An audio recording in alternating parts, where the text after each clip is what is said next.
है और that is why I need you people, you youngsters, girls like शहर की फसल कौन काट रहा है? Election special bulletin polling booth തിങ്കൾ മുതൽ വെള്ളി വരെ രാത്രി 10:30.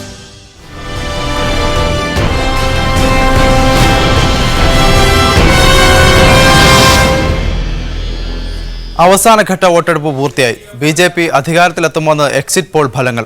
സമഗ്രമായ തെരഞ്ഞെടുപ്പ് വാർത്തകളുമായി പോളിംഗ് ബൂത്ത് തുടങ്ങുന്നു. ആദ്യം പ്രധാന വാർത്തയിലേക്ക്. കേന്ദ്രത്തിൽ ബി.ജെ.പി. സർക്കാർ അധികാരത്തിലെത്തുമെന്ന് എക്സിറ്റ് പോൾ ഫലങ്ങൾ.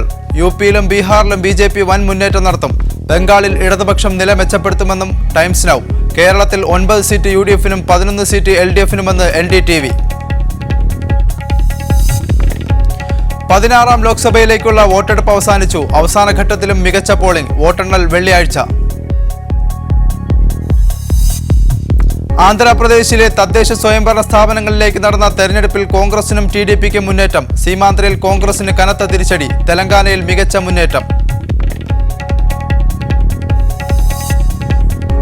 പ്രാദേശിക പാർട്ടികളുമായി സഖ്യമുണ്ടാക്കുന്നതിനുള്ള വഴികൾ തേടാൻ ബി.ജെ.പിക്ക് ആർ.എസ്.എസിന്റെ നിർദ്ദേശം. സ്ഥിരതയുള്ള സർക്കാരുണ്ടാക്കാൻ കോൺഗ്രസ് വിരുദ്ധരുമായുള്ള സഖ്യം അനിവാര്യമെന്ന് ആർ.എസ്.എസ്.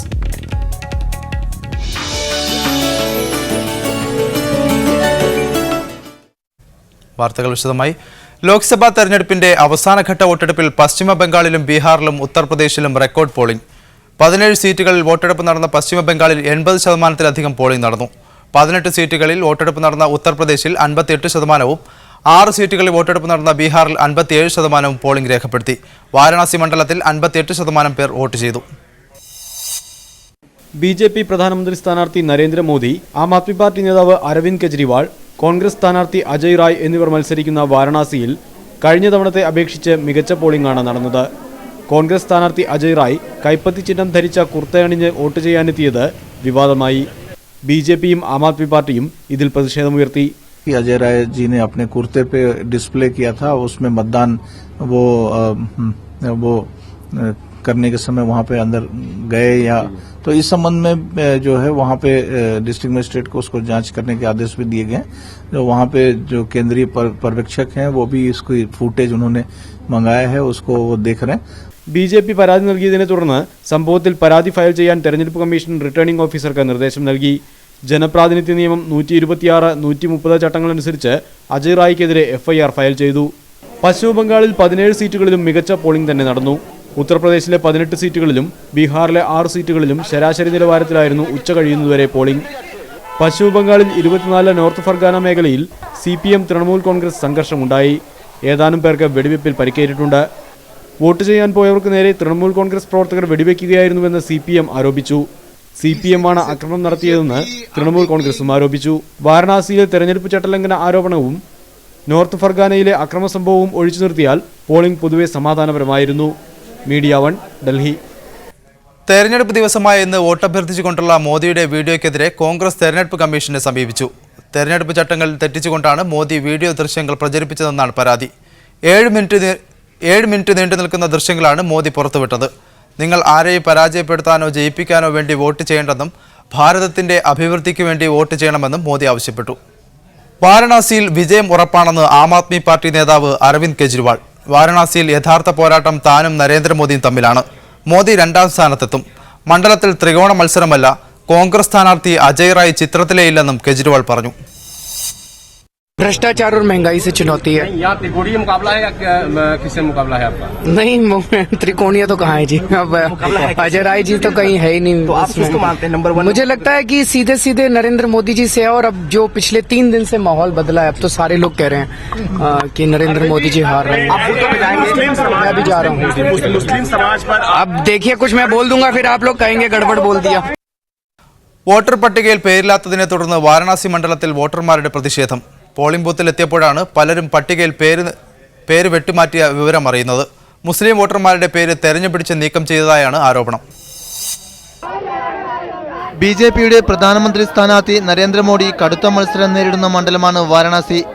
മുസ്ലിം വോട്ടുകൾ നിർണായകമായ വാരണാസിയിൽ മോഡി വിരുദ്ധ വോട്ടുകൾ ഏകീകരിക്കപ്പെടുമെന്ന പ്രചാരണവും ശക്തമായിരുന്നു. തെരഞ്ഞെടുപ്പ് തുടങ്ങിയ ശേഷമാണ് വോട്ടർമാരെ കൂട്ടത്തോടെ വോട്ടർ പട്ടികയിൽ നിന്നും വെട്ടിമാറ്റിയതായി വ്യക്തമായത്. ഇതോടെ വോട്ട് നഷ്ടപ്പെട്ടവർ പ്രതിഷേധവുമായി തെരുവിലിറങ്ങി. आज उनके इस बार ऐसा किया गया है कि वो वोटर लिस्ट से उनके नाम काट दिए गए, क्योंकि ये वो जानते हैं कि उनके वोट कहाँ पड़ने वाले, इसलिए जानबूझ करके ये किया गया है कि मुस्लिम भाई बंधु हमारे वोट न डाल सके. പട്ടികയിൽ നിന്ന് നീക്കം ചെയ്യപ്പെട്ടവരിൽ ഭൂരിഭാഗവും മുസ്ലിം വോട്ടർമാരാണെന്ന് പ്രതിഷേധക്കാർ പറഞ്ഞു. ഇവരുടെ വോട്ടുകൾ അരവിന്ദ് കെജ്രിവാളിന് അനുകൂലമാകുമെന്ന ഭയത്താലാണ് പട്ടികയിൽ നിന്ന് പേരുകൾ മാറ്റിയതെന്ന് ആരോപണമുണ്ട്. വോട്ടുകൾ ഉറപ്പാക്കുന്ന കാര്യത്തിൽ തിരഞ്ഞെടുപ്പ് കമ്മീഷന് വീഴ്ച പറ്റിയെന്നും പ്രതിഷേധക്കാർ പറയുന്നു. News desk media 1. ലോക്സഭാ തെരഞ്ഞെടുപ്പിലെ അവസാനഘട്ട വോട്ടെടുപ്പ് അവസാനിച്ചപ്പോൾ പശ്ചിമബംഗാളിലെ ഹരോര ബാസിരത് മണ്ഡലത്തിൽ CPM പ്രവർത്തകരും തൃണമൂൽ കോൺഗ്രസ് പ്രവർത്തകരും തമ്മിലുണ്ടായ ഏറ്റുമുട്ടലിൽ 13 പേർക്ക് പരിക്കേറ്റു. പോളിംഗ് ബൂത്തിന് പുറത്തു നടന്ന പോലീസ് വെടിവെപ്പിൽ 4 CPM പ്രവർത്തകർക്ക് പരിക്കേറ്റു. തെരഞ്ഞെടുപ്പ് ഫലം അറിയാൻ ഇനി 4 നാളുകൾ അവശേഷിക്കുമ്പോൾ ഇടുക്കിയിലെ ഇടത് സ്വതന്ത്രൻ അഡ്വക്കേറ്റ് ജോയ്സ് ജോർജ് തികഞ്ഞ ആത്മവിശ്വാസത്തിലാണ്. കഴിഞ്ഞ ഒരു മാസക്കാലം കുടുംബാംഗങ്ങളോടൊപ്പം കോടതിയിലെ തന്റെ കക്ഷികളുടെ കേസുകളോടൊപ്പമായിരുന്നു ജോയ്സ് ജോർജ്. ഒരു മുന്നൊരുക്കവുമില്ലാതെ തെരഞ്ഞെടുപ്പ് ഗോതയിലെത്തിയയാളാണ് ഇടുക്കിയിലെ ഇടത് സ്വതന്ത്രൻ അഡ്വക്കേറ്റ് ജോയ്സ് ജോർജ്. ഹൈറേഞ്ച് സംരക്ഷണ സമിതിയുടെ ലീഗൽ അഡ്വൈസറാണ് ജോയ്സ് ജോർജ്. ഇടതുപക്ഷവും ഹൈറേഞ്ച് സംരക്ഷണ സമിതിയും കൂടിയാണ് ജോയ്സിനെ സ്ഥാനാർത്ഥിയാക്കിയത്. ഹൈക്കോടതി അഭിഭാഷകനായ ജോയ്സിന് തെരഞ്ഞെടുപ്പ് പ്രചാരണ ദിനങ്ങൾ തിരക്കിന്റേതായിരുന്നു. തെരഞ്ഞെടുപ്പ് കഴിഞ്ഞപ്പോൾ തന്റെ കക്ഷികളുടെ കേസുകൾ കൈകാര്യം ചെയ്യാൻ ഹൈക്കോടതിയിലേക്ക് പോകേണ്ടി വന്നു.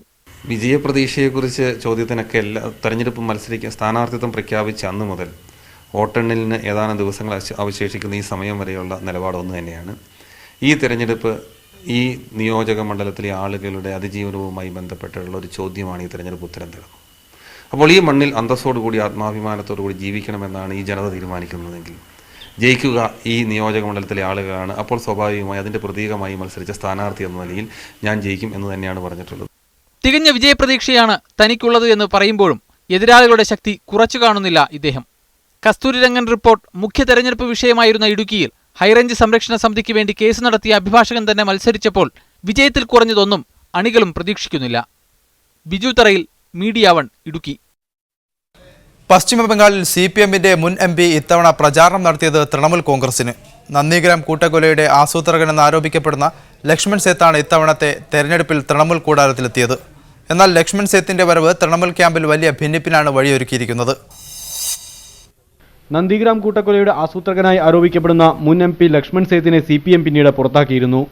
തൃണമൂൽ കോൺഗ്രസ് ലക്ഷ്മൺ സേത്തിനെ ചൂണ്ടിക്കാട്ടിയാണ് ഇതുവരെയും നന്ദിഗ്രാം വിഷയത്തിൽ CPMനെതിരെ ശക്തമായ പ്രചാരണം അഴിച്ചുവിട്ടിരുന്നത്. എന്നാൽ 16ാം ലോക്സഭാ തെരഞ്ഞെടുപ്പിൽ തൃണമൂൽ കോൺഗ്രസിന് വേണ്ടിയാണ് ലക്ഷ്മൺ സേത്ത് പ്രചാരണം നടത്തുന്നത്. തന്റെ പഴയ മണ്ഡലമായ താംലൂക്കിലാണ് ലക്ഷ്മൺ സേത്തിന്റെ പ്രചാരണം. താംലൂക്ക് ഉൾപ്പെടുന്ന കിഴക്കൻ മിഡ്നാപൂർ ജില്ലയിൽ പ്രവേശിക്കുന്നതിന് ലക്ഷ്മൺ സേത്തിന് വിലക്കുള്ളതിനാൽ കോടതിയിൽ ഹാജരാവാൻ എത്തുമ്പോഴും മാധ്യമങ്ങളിലൂടെയുമാണ് ലക്ഷ്മൺ സേത്ത് തൃണമൂൽ കോൺഗ്രസിനായി പ്രചാരണം നടത്തുന്നത്. എന്നാൽ ലക്ഷ്മൺ സേത്തിന്റെ വരവ് കിഴക്കൻ മിഡ്നാപൂരിലെ തൃണമൂൽ നേതാക്കൾക്കും പ്രവർത്തകർക്കും ഒട്ടും സഹിക്കാനായിട്ടില്ല.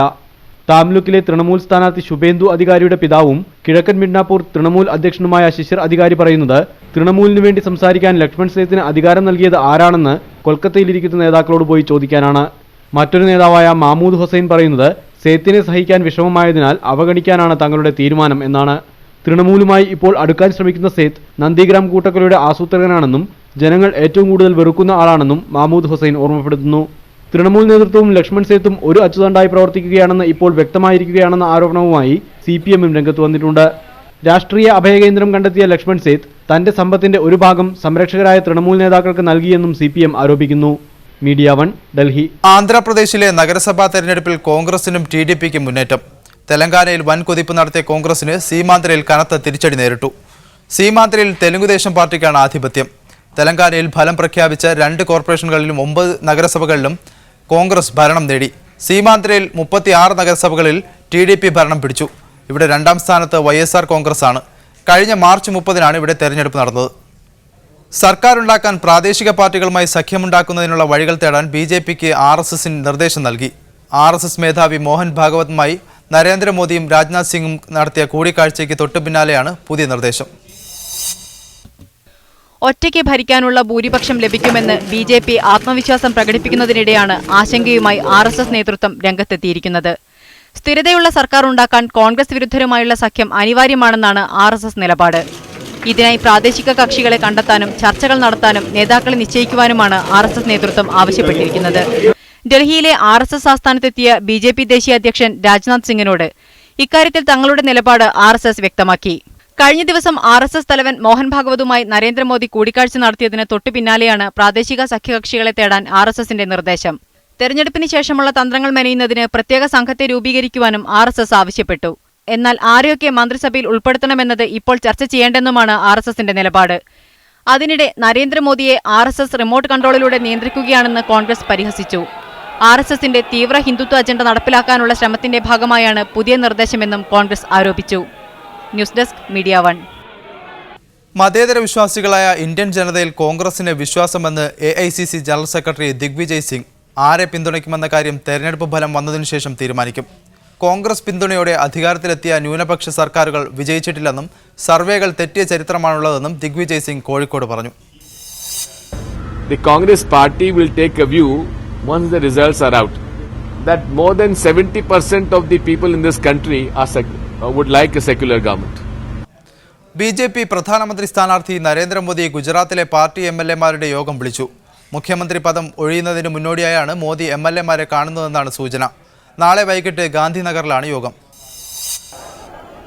ലോക്സഭാ തെരഞ്ഞെടുപ്പ് ഫലം വരുന്നതോടെ നരേന്ദ്രമോദി മുഖ്യമന്ത്രി പദം ഒഴിയുമെന്നാണ് കരുതുന്നത്.